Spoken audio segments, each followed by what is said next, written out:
mantar, mantar, mantar.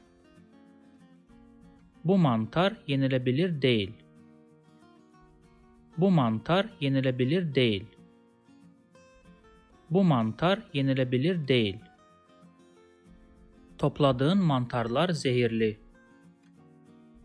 Topladığın mantarlar zehirli. Topladığın mantarlar zehirli. Mantarlar sebze değil. Mantarlar sebze değil. Mantarlar sebze değil. If you like this video, please subscribe to my channel below for more videos on Turkish grammar, vocabulary, and pronunciation. Also, if you think this video can benefit somebody else, please share it with them.